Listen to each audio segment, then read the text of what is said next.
आज़ाद हिंद फौज की स्थापना 1941 में कैप्टन मनमोहन सिंह के आज़ाद की हिंद फौज की स्थापना की थी। उसके बाद आगे देखते हैं, रास बिहारी बोस ने 1942 ईस्वी में टोक्यो में आज़ाद हिंद फौज की भारतीय स्वतंत्रता लीग की स्थापना की थी। सुभाष चंद्र बोस ने 1942 ईस्वी में युद्ध बंदियों को मिलाकर फरवरी कहता है बंदियों को मिलाकर फिर प्री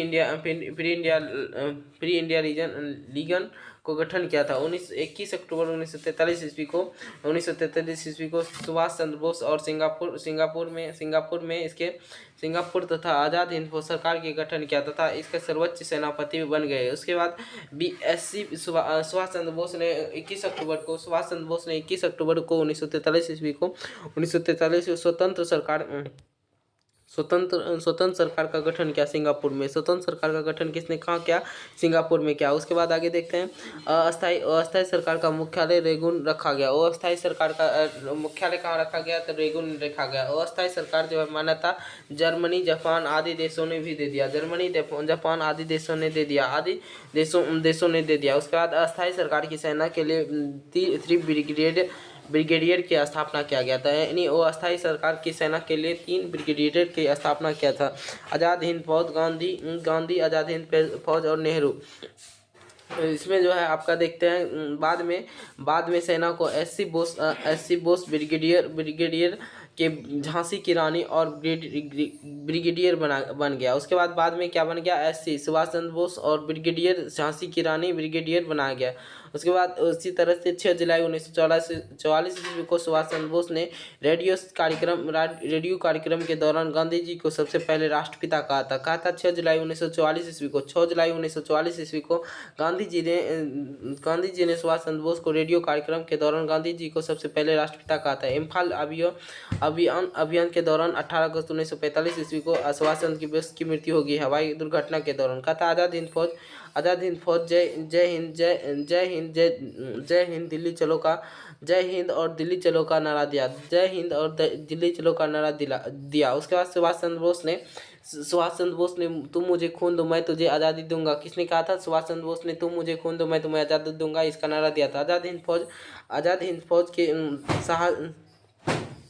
नवाज खां और कर्नल प्रेम सहगल और गुरुदयाल सिंह लाल किले पर मुकदमा चलाया गया। उसके बाद बचाव पक्ष के वकील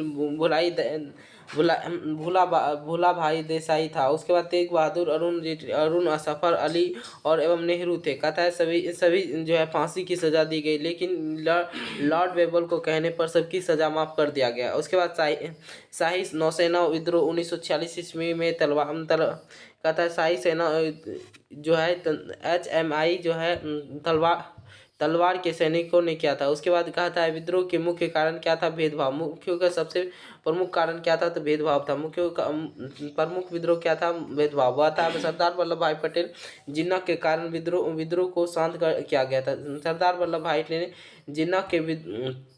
जिन्ना के कारण विद्रोह को क्या कर दिया गया? शांत कर दिया गया। तो बाइबल योजना शिमला में हुआ था, जिसका उद्देश्य था कि भारतीय कार्यक्रम परिषद को संबंधित तथा बाइबल योजना के कांग्रेस के नेतृत्व में अबुल कलाम आज़ाद ने किया था। बाइबल योजना जो है 1945 ईस्वी में शुरू किया गया था। बाइबल योजना क्या किया गया था? 1945 ईस्वी में शुरू किया गया था। आगे देखते हैं दोस्तों, कहता है कैबिनेट मिशन जो है 24 मार्च 1946 ईस्वी को आता है। तो कैबिनेट मिशन कब आता है? 24 मार्च 1946 ईस्वी को आता है। 24 मार्च 1946 ईस्वी को कैबिनेट मिशन भारत आया। उसके बाद कैबिनेट मिशन का सदस्य स्पॉटफोर्ड अलेक्जेंडर और पैथिक अलेक्जेंडर था। कहता है 3 कैबिनेट मिशन के प्रमुख अध्यक्ष है स्पॉट क्रिप्स, उसके बाद लॉर्ड अलेक्जेंडर, उसके बाद पृथक अलेक्जेंडर। कैबिनेट मिशन के मुख्य उद्देश्य था कि संविधान सभा का गठन करना था।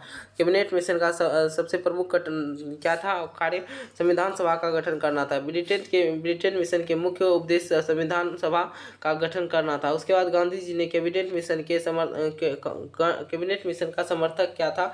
और 16 अगस्त 1946 ईस्वी को मुस्लिम लीग ने प्रत्येक कार्रवाई दिवस मनाया गया। प्रत्येक कार्रवाई दिवस मनाया। उसके बाद 2 सितंबर 1946 ईस्वी को नेहरू के नेतृत्व में अंतरिम सरकार का गठन की गई। नेहरू के नेतृत्व में किसका अंतिम सरकार का गठन किया गया 1946 में। अंतिम सरकार जो है, अंतिम सरकार का गठन जो है की गई। उसके बाद ब्रिटिश के प्रधानमंत्री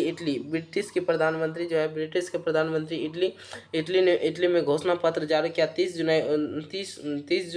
1948 को भारत को आज़ाद कर दिया जाएगा। 30 जून 1948 ईस्वी को भारत को आज़ाद कर दिया गया। लेकिन कौन जारी किया था? एटली ने जारी किया कि 30 जून 1948 ईस्वी को भारत को क्या कर दिया जाएगा, आज़ाद कर दिया जाएगा। इसी पर तथा माउंटबेटन का भारत पर आना वायसराय उसके बाद बन गया। माउंटबेटन जो भारत का नया वायसराय बन गया। उसके बाद 24 मार्च 1947 ईस्वी को माउंटबेटन को 34वें अंतरिम गवर्नर जनरल बनाकर भारत आया, यानी कि 24 गवर्नर जनरल बन के आया। उसके बाद आगे देखते हैं 34 में माउंटबेटन ने 15 अगस्त 1947 ईस्वी को भारत को आज़ाद करने का समय निर्धारित किया। यानी कि कब? 15 अगस्त 1947 ईस्वी को माउंटबेटन ने भारत को आज़ाद करने का समय निर्धारित किया।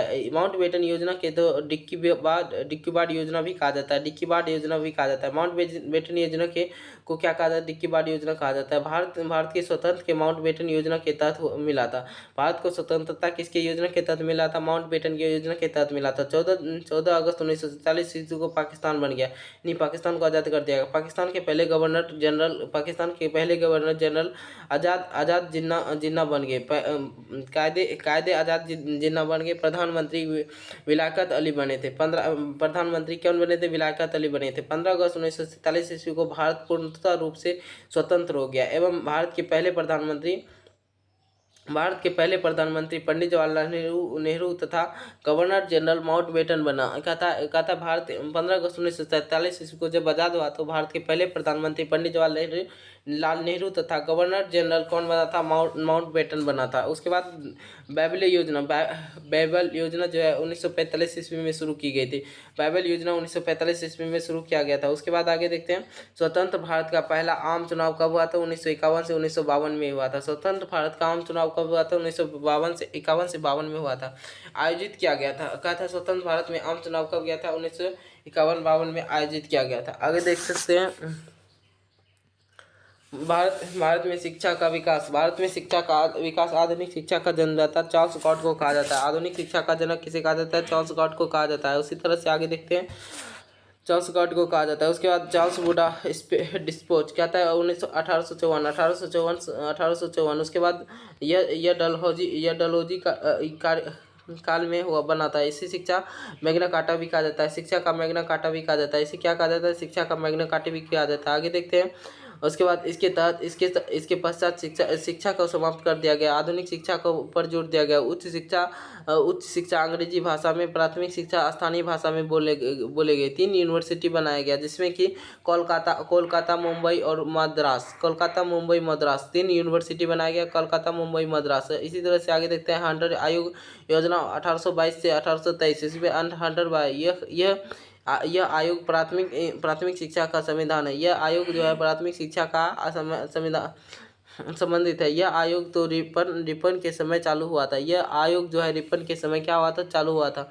आगे देखते हैं रेल कमीशन 1902 से 1903 ईस्वी में हुआ था। कहा था रेल कमीशन विश्वविद्यालय से संबंधित था। यह आयोग का कर्जन के समय गठित किया गया था। उसके बाद देख सकते हैं इसी समय जो है 1904 में विश्वविद्यालय का आयोग का गठित किया गया था। इसी समय 1904 ईस्वी में विश्वविद्यालय आयोग का गठित किया गया था। कहता है कब किया गया था? 1904 ईस्वी में गठित किया गया था। आगे देखते हैं दोस्तों, कहता है सोल्डर आयोग 1917। सोल्डर आयोग 1917 जो है इसके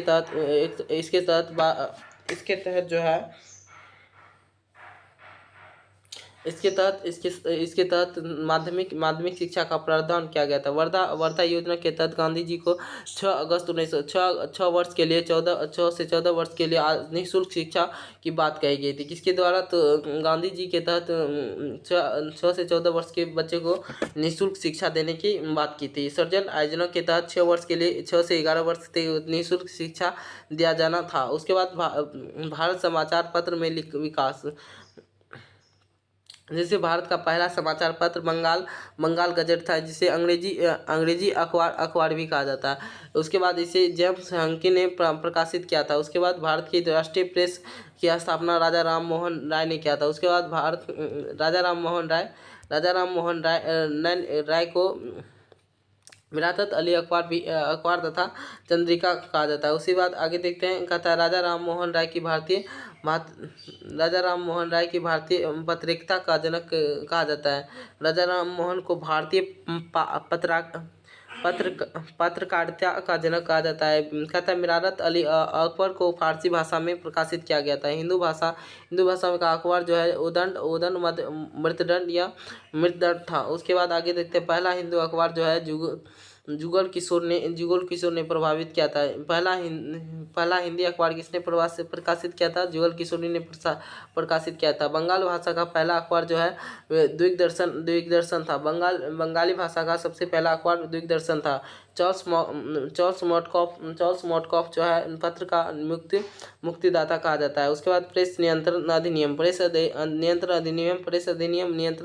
जो है 1999 में हुआ था। इसे वेल्डी के समय आया था। यह कोई भी समाचार के साथ मुद्रक और नाम पता प्रकाशित करना अनिवार्य था। उसके बाद आगे देखते हैं, यह नियम जो है हेस्टिंग ने समय कर दिया था। उसके बाद लाइसेंस रेगुलेशंस एक्ट 1923 कहता है, इसके तहत अखबार का प्रकाशन से पहले लाइसेंस का अभिप्राय कर दिया गया था। उसके बाद 1835 में मटकाप प्रेस के लचीला बना दिया गया, नियमों को लचीला बना दिया गया। इसीलिए इसे प्रेस की मुक्तिदाता कहा जाता है। 1835 में मैक काल ने प्रेस की लचीला बना दिया था, इसीलिए इसे प्रेस की मुक्तिदाता कहा था।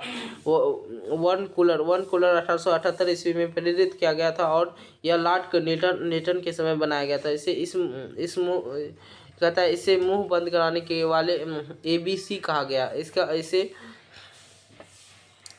कहता है एसी कहा गया। और न्यूज़पेपर एक्ट 1908 ईस्वी के तहत जो हिस्सा बढ़ा देता था, उसकी संस्थापित जब्त करने का प्रावधान था। आगे देखते हैं, भारत का गवर्नर जनरल कहता है क्लाइव, कहता है यह बंगाल का पहला गवर्नर था जिसने सिराजुद्दौला और से संधि किया था। कहता है इसने द्वैध शासन का शुरुआत की थी। इसने द्वैध शासन के क्या था, शुरुआत किया था। उसके बाद इसी समय बक्सर का युद्ध हुआ था। इसी समय क्या होता था, बक्सर का युद्ध हुआ था। आगे देखते हैं, इन्हीं समय इलाहाबाद से संधि हुई थी। इन्हीं समय इलाहाबाद का संधि हुआ था। आगे देखते हैं, कहता वेरेन हेस्टिंग जो है 1774 ईस्वी से 1785 में रहा था। इसके बाद यह बंगाल का पहला गवर्नर जनरल बना था। वेरेन हेस्टिंग्स बंगाल का पहला गवर्नर जनरल बना था। वेरेन हेस्टिंग पहला बंगाल का गवर्नर जनरल बना था। इन्होंने द्वैध शासन समाप्त कर दिया था। इसने क्या किया था, द्वैध शासन को समाप्त कर दिया था।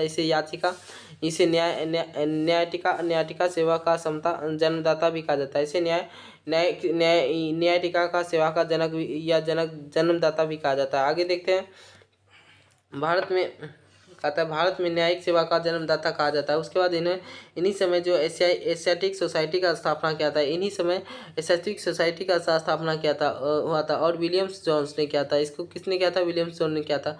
हांगस्टिंग वापस लौटते ही इन पर महाभियोग लगाया गया था। हांगस्टिंग के वापस लौटते ही इन पर क्या लिया गया था, महाभियोग लगाया गया था। आगे देखते हैं, इन्हीं के समय समाचार पत्र का बंगाल का गजट प्रकाशित किया गया था।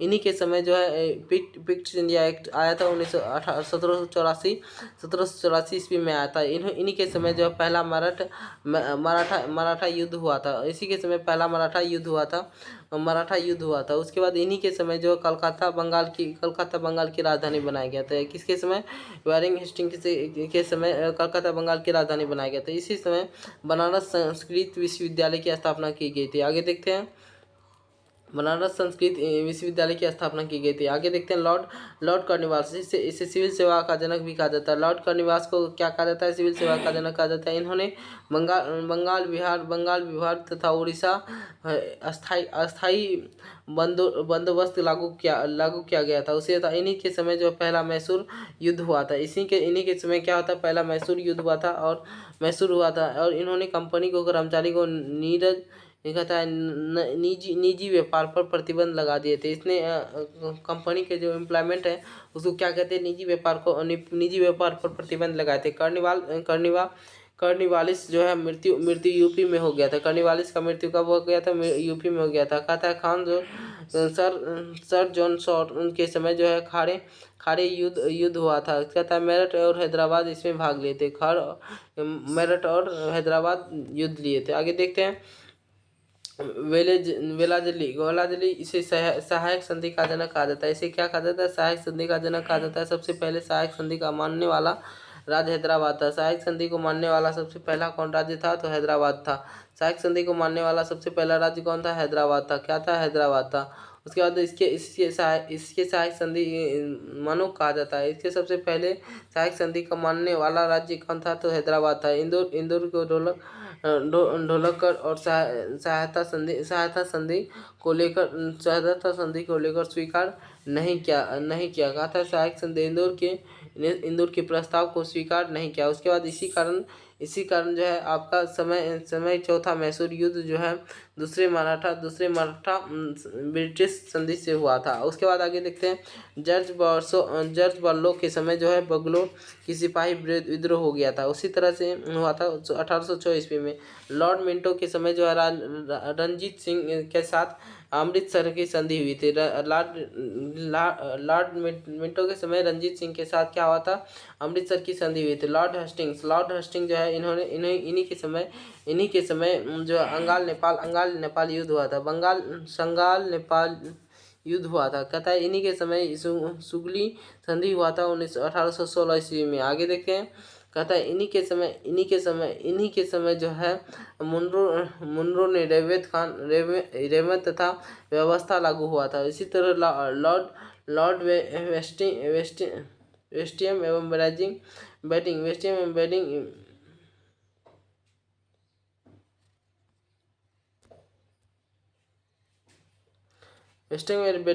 बेडिंग गवर्नर जनरल बनाया गया था। इन्हीं की सती प्रथा का अंत कर दिया था 1829 ईस्वी में। आगे देखते हैं राजा राम मोहन राय जो है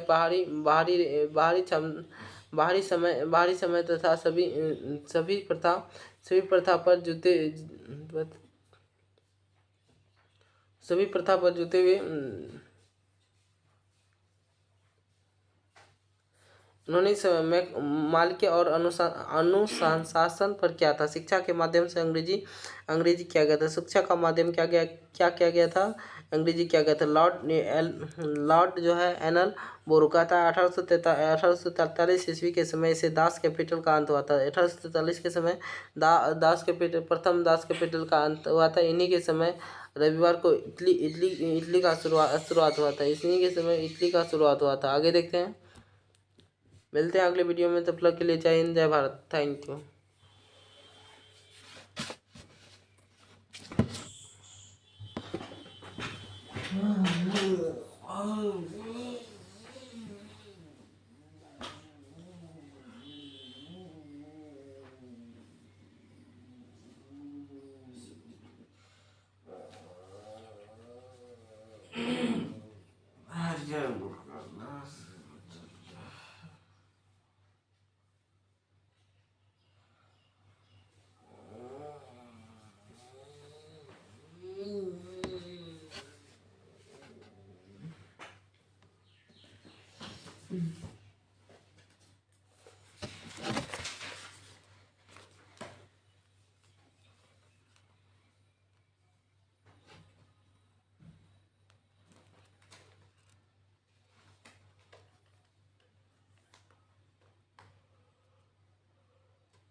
दूसरे का पर आदमी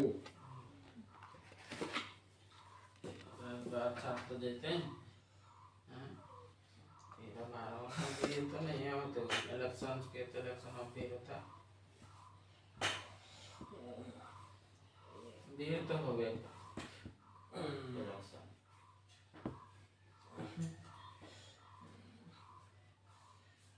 चार वाला हम कटा ले भाई नजाम पीटा दे नजाम पीटा चेयर गुलाम क्या अटका ले नट पीटा दिखा तो हमरा कितना